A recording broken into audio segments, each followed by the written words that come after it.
What is definitely not a sign of intelligence, but people still think it is? Story 1. Public speaking.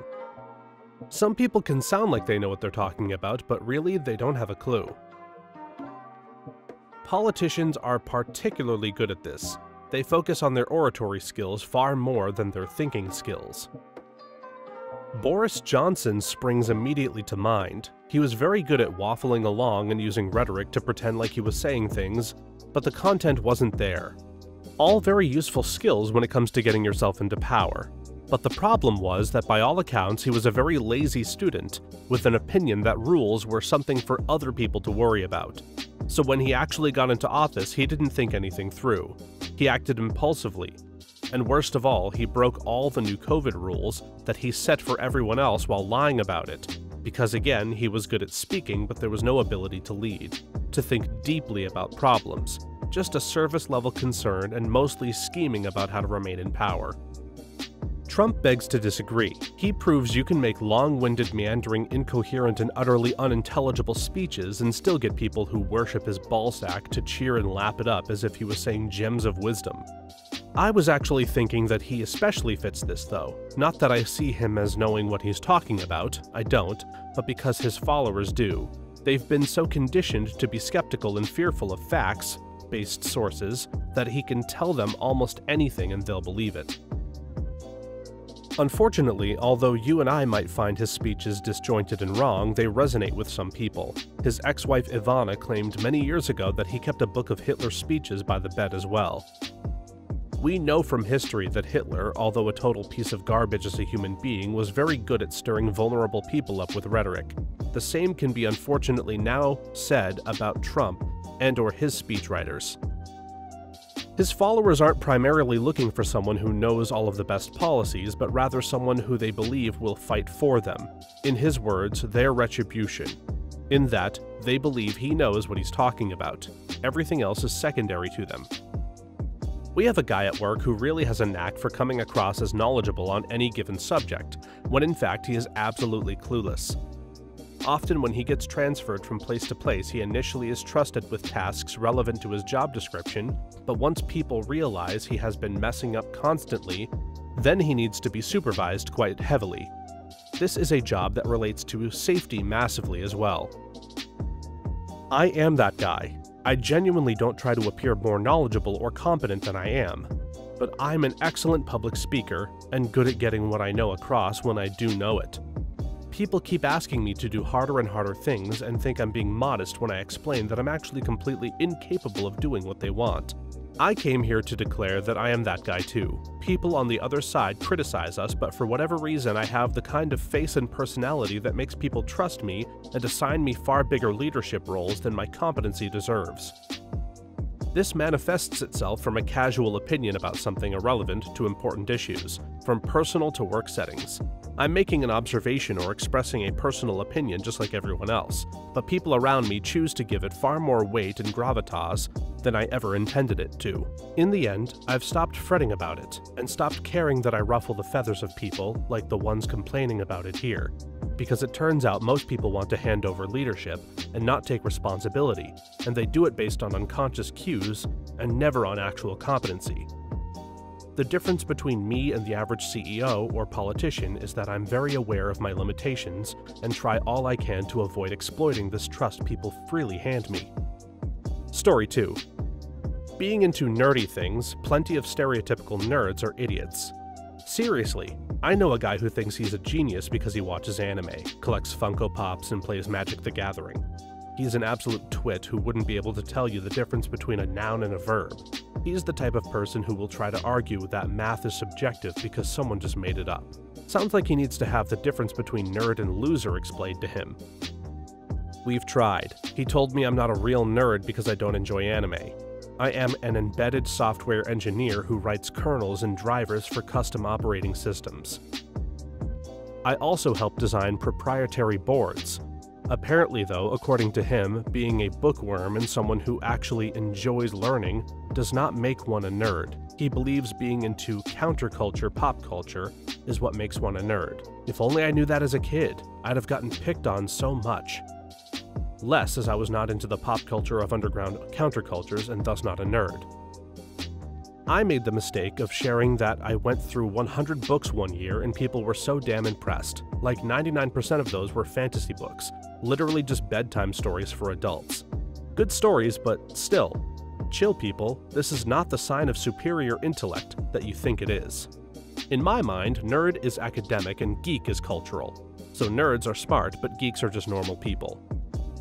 On the contrary, even nerds can be extremely dumb. This is coming from someone who graduated med school. I have seen plenty of guys in my long academic journey so far who were really good at exams and academic knowledge, but lacked common sense to the degree that everyone knew these guys wouldn't be considered good doctors in the future. I know plenty of engineers who aren't actually very smart. Many of them are still okay engineers. Intelligence is handy, but not a requirement. There are workarounds and processes that can allow pretty dumb people to do some pretty complex stuff and do it well. Sometimes the dumb ones can do things better simply because they know they're at a disadvantage, so they need to lean on other things like process controls or bringing in other people to check things. That might take some wisdom, but wisdom and intelligence aren't the same thing. Story 3. Conclusive answers to subjective questions. I encounter this all the time. I'm a trainer. In our presentations, we put together vague scenarios to help people think through situations. In many of these, there is no right answer, and there can, in fact, be multiple correct answers. It's always a sign of trouble when someone feels the need to constantly defend their own conclusion when others are presented, even when I explain the concept of multiple equally valid paths. Like, my guy, other people's opinions are not an attack on your own. Oh yes, definitely this.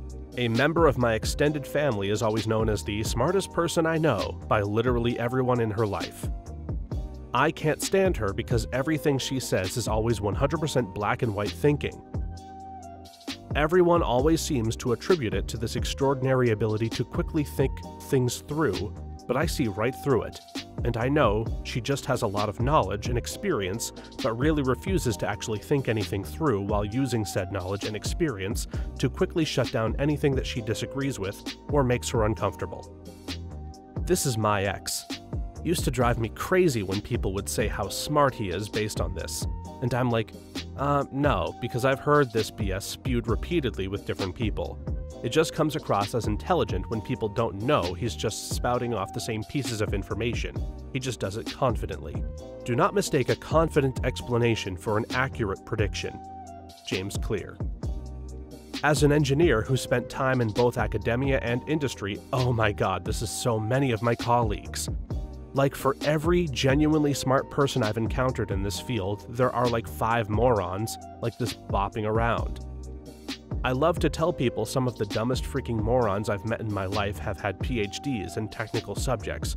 Just the closed-mindedness, the unwillingness to even entertain different opinions or solutions, let alone consider they might be wrong. It's freaking insufferable, man, and it's everywhere in this field. I used to have a teacher who always gave questions with many possible questions, but he always acted like he knew the correct one. Why did Russia invade Ukraine? We all start talking about power, territory, politics, Putin being insane, etc., while his correct answer was Ukraine has a lot of proven coal fields, and proceeds to talk about how that is the only answer for a question no one 100% knows. It also pisses me off when he starts talking about subjects I know and speaks BS. He is so full of crap, everyone wonders how he even became a teacher. At least I am done with that class. Story 4. Being able to solve a Rubik's Cube. I say that as somebody who loves the thing. I have one in my backpack. If I want someone to think I'm smart, I pull it out and casually solve it. But then I tell them that being able to solve a Rubik's Cube means only that someone once had a few weeks to practice solving a Rubik's Cube for a few hours each day. I had a manager that had one on his desk. He would solve it during meetings while keeping up with everything that was going on. He loved it when he could solve it right as he needed to weigh in, like he had timed it perfectly. I suspect he did. It was a pretty good power move. He was incredibly smart and never pointed it out, or even mentioned it while in a meeting. He never got off topic and never acted like it was something that made him smarter than everyone else. Honestly, kind of a boss move. It gave whatever he said some gravitas. He totally did that on purpose. I was in the military and I did the same thing. Important events where we'd have time to wait, bust out the cube and solve it in front of people. I got myself in with higher-ups in some great gigs just by making people pay attention to me and then actually being clever enough to make them want me on their team. Anytime I solve a Rubik's Cube for someone, I make sure to tell them that it doesn't take a genius. All it takes is sitting down for a few days or weeks and learning the algorithms. I know a guy who's as dumb as a doornail who can solve one. That's all the evidence anyone needs that it's really truly not that hard. I learned how to solve a cube during the pandemic because, well, pandemic boredom. I currently live with the smartest person I've ever met. He is honestly a genius and can solve almost any problem of any type put before him.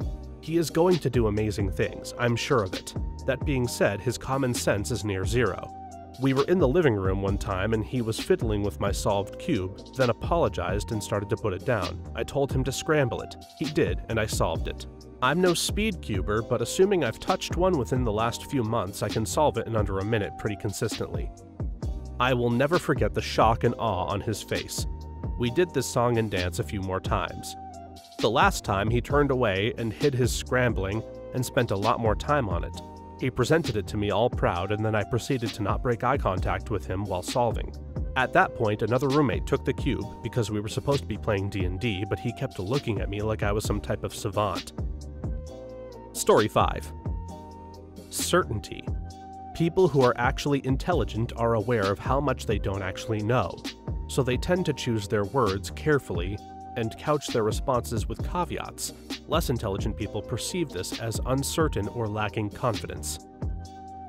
I had to train myself to use fewer caveats at work because saying I can probably do this unfamiliar task that I'm only 98% sure I'll be able to figure out is perceived as less reliable than this other person saying they can definitely do it, man, except I know they have a 20% failure rate, or do it so poorly it then falls to someone else, i.e. me, to clean it up. And yet I still regularly find myself thinking, maybe they do know how to do it this time.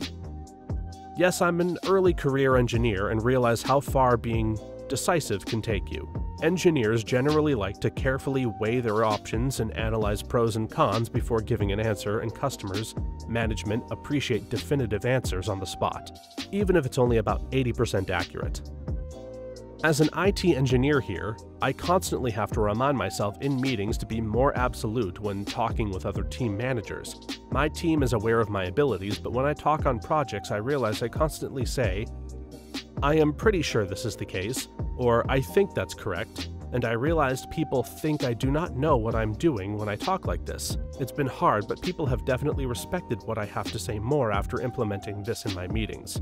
I dang near blew a job interview one time over this. There was the regional manager and his assistant manager. He referred to as number 1, we referred to him as number 2. Anyway, during the interview, the big dog felt I took too long to respond to the questions, and it annoyed him that I would repeat the question back to him. He felt the hesitation to quickly address the issue would be a deterrent in dealing with customers. About 3 months after I got hired, the assistant came to check the operation as usual and brought to my attention the concerns the big dog had, and number 2 had countered with the 12 years they had conducted interviews that I was the first prospect that had answered all the questions to their satisfaction. In addition, at my 1-year evaluation conducted by the regional manager, he said prior to driving over, I worked at a satellite facility 3 hours away, that he had pulled my resume and stated that I could easily step into his shoes.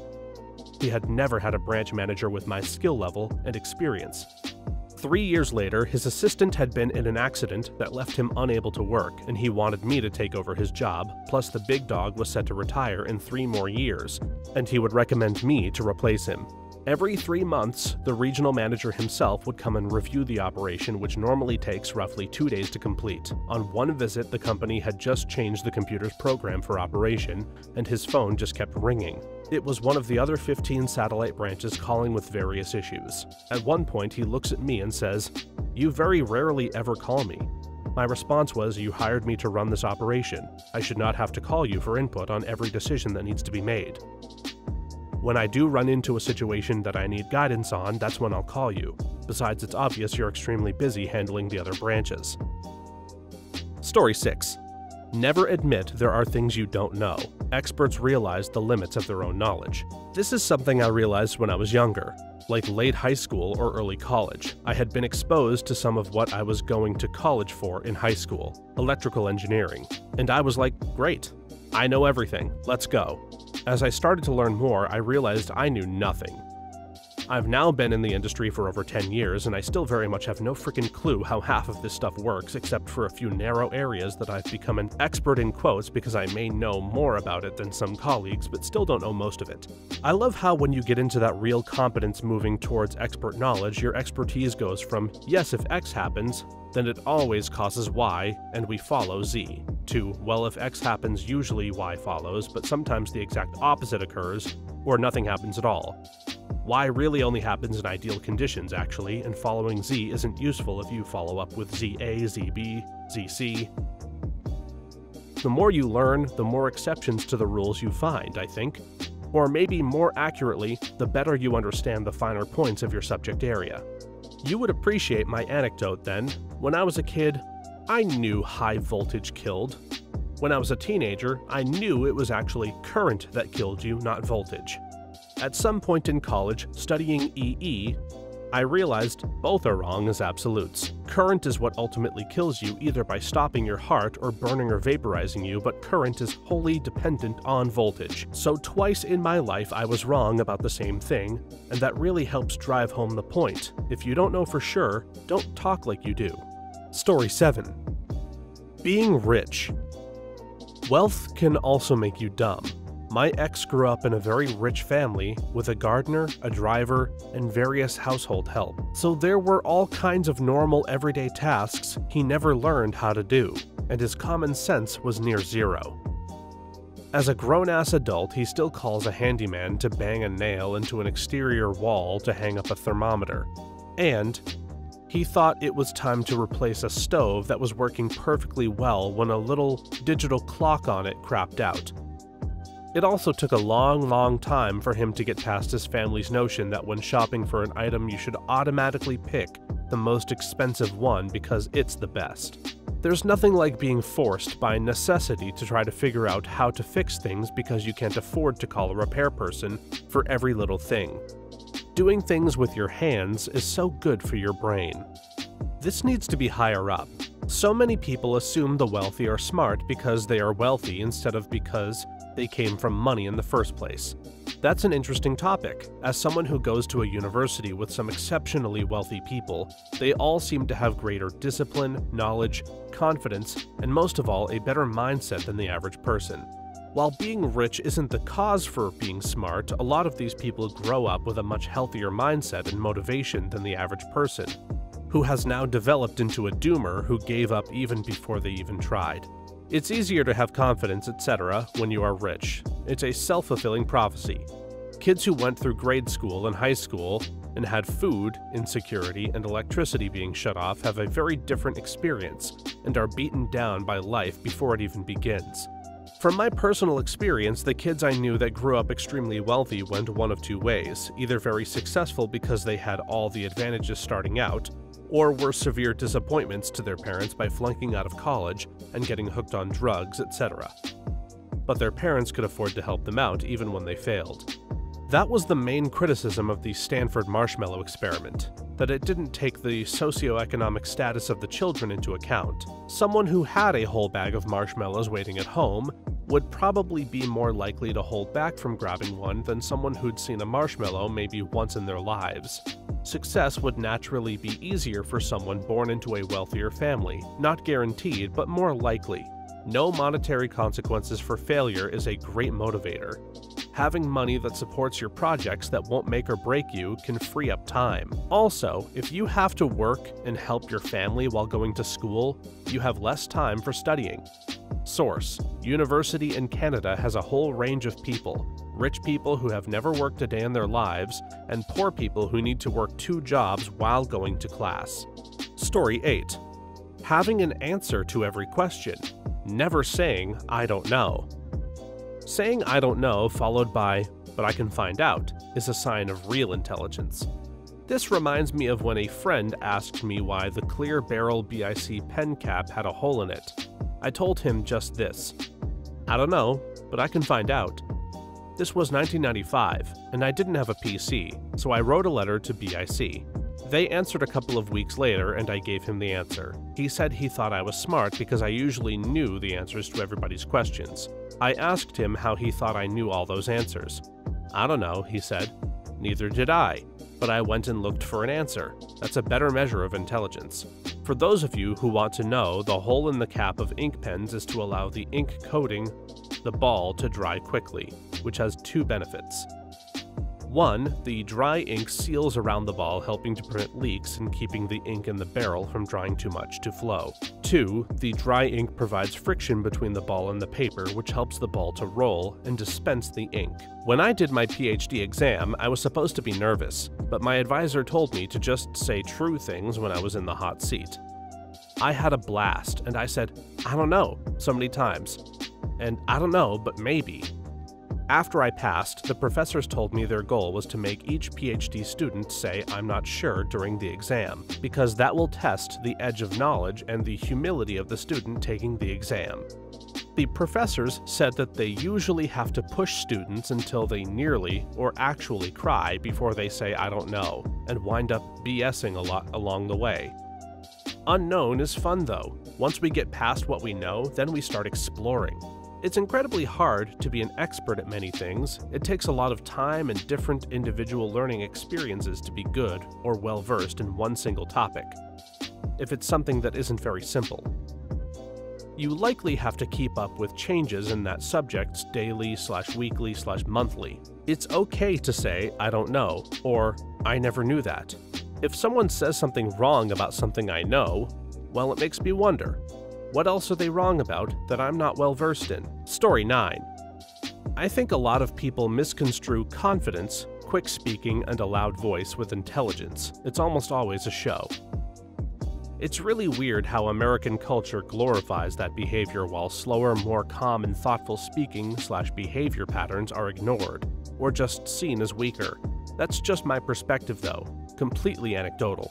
You are so right. Actual scientific studies have proven that people who are less confident about an answer tend to be right more frequently.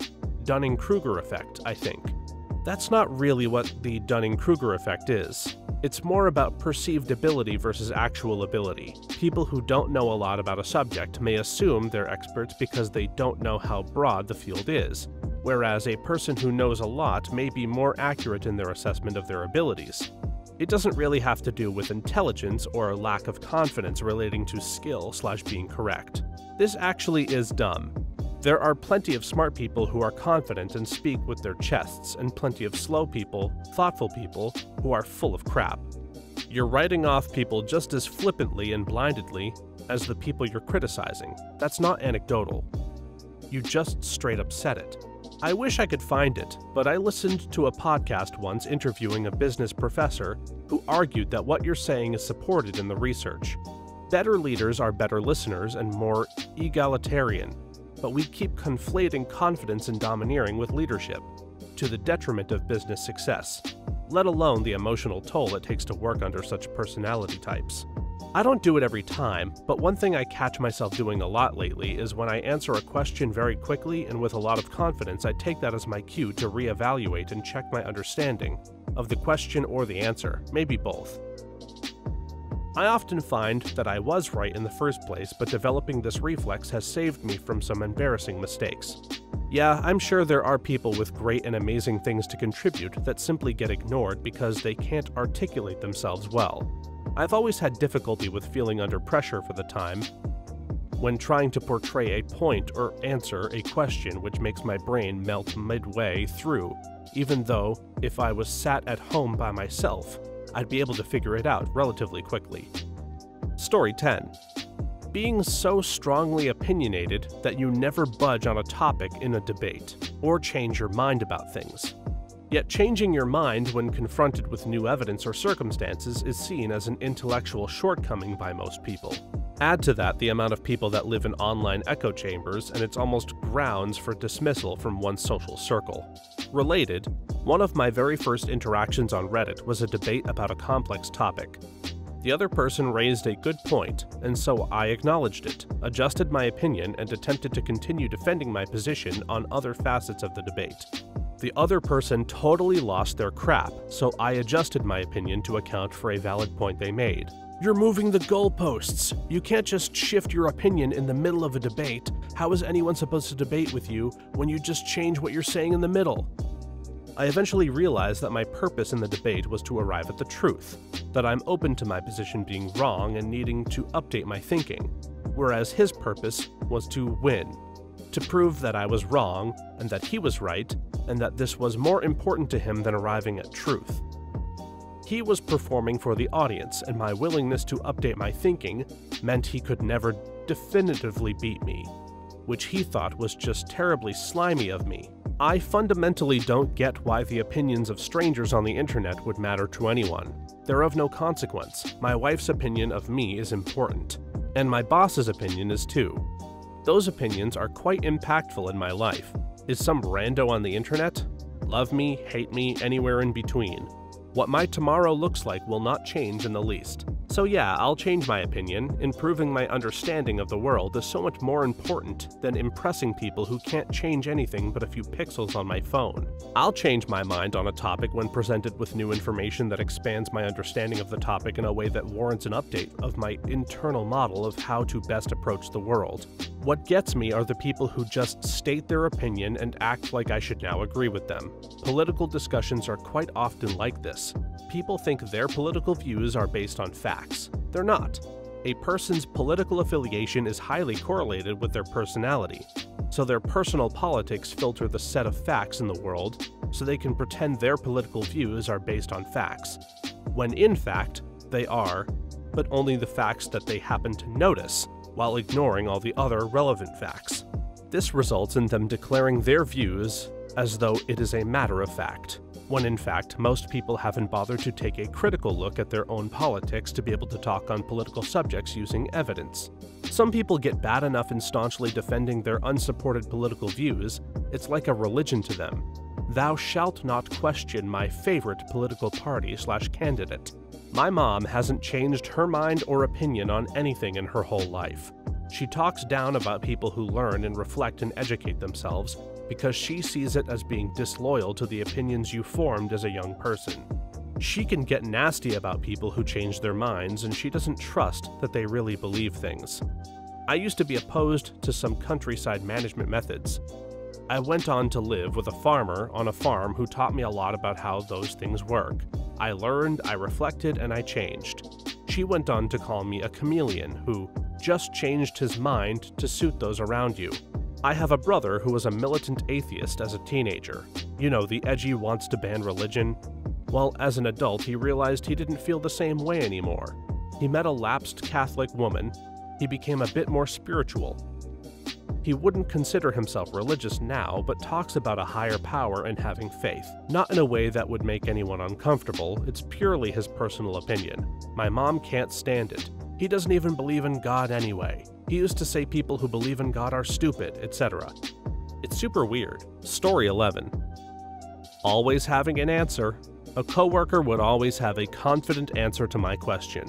Eventually, that eroded any sense that he was curious or pensive or willing to find a solution. He already knew the answer. We started probing with made-up questions or ridiculous things, and he never failed to have a firm and confident answer to some complete BS we invented. Glue a light bulb on a brick and he'd say he knows what it's for. And I don't believe that. You give me someone who says, "What the hell is that?" and I'll trust them.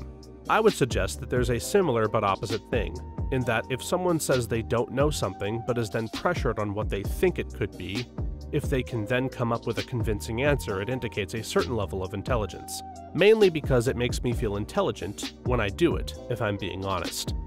For example, I'm not an art person, but I am a history person. Was dragged along to a historical art museum by friends who were surprised by the stuff I was saying about the paintings. Eventually, we come to a spot where there is clearly a missing painting. Instead, it's an empty sort of archway, with a plug socket in the wall and a skirting board. Was jokingly pressured into what the whole thing represented and came along with a whole spiel about how it was a commentary on power within society, how the wall itself represented society broadly, The socket was the powerful few and the focal point where power actually flows from, and how the skirting board represented the disenfranchised. Honestly, I ended up convincing myself to the point that I'm now upset I didn't take a picture of the, I state again, blank wall. Unfortunately, many would rather listen to a confident ignorant than a thoughtful person admitting they are still trying to find an answer. So people learn to be this way. I think it's just as much the fault of the audience they are used to. Look at science and religion. How many people think, well, religion has the answer while science says it's not sure? Story 12. Contrarianism. It's one thing to have principled reasons for disagreeing with common sense, but it's another thing entirely to habitually take a devil's advocate position on any position. Is contrarianism the same devil's advocate, though? I've always seen it as being an important difference between the two. Someone contrarian believes the opposite or claims to believe the opposite, often from an emotional reason. Someone taking a devil's advocate position asks questions about the prevailing assumptions, so as not to fall victim to groupthink. They also generally don't actually state any opinions. This is me. I will state my view on something and then start to go over their reason for an opposing viewpoint. People think I'm arguing even though I've already stated that I agree or disagree, and I'm just trying to think more critically about it. I hate that everyone acts like everything is just so black and white. Being a good and helpful devil's advocate requires that you 1. Know enough about the subject to be able to make relevant suggestions and identify real shortcomings in the conventional wisdom, and 2. That you are making a good faith attempt to try to help the decision-making process and aren't just trying to torpedo the whole thing. Lots of self-described devil's advocates don't meet these criteria and are more accurately described as contrarians who aren't actually adding anything useful to the conversation. Story 13. Being good at chess. A lot of people associate good chess players with intelligence, but in reality, being good at chess has a lot to do with memorization and pattern recognition. Even the top chess players in the world admit that their ability to play chess at a high level isn't an indicator of their true intelligence. Pattern recognition is, however, a large part of what IQ tests are based on, and I would argue is a form of intelligence. It's how you connect the dots, make speculations, and apply old knowledge to new and novel situations. Thanks for watching until the end. If you have a similar story to these that you would like to share with us, please leave it in the comments below.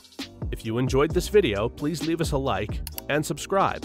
For more videos like this one right now, please stop by our channel. Thanks again, and see you next time.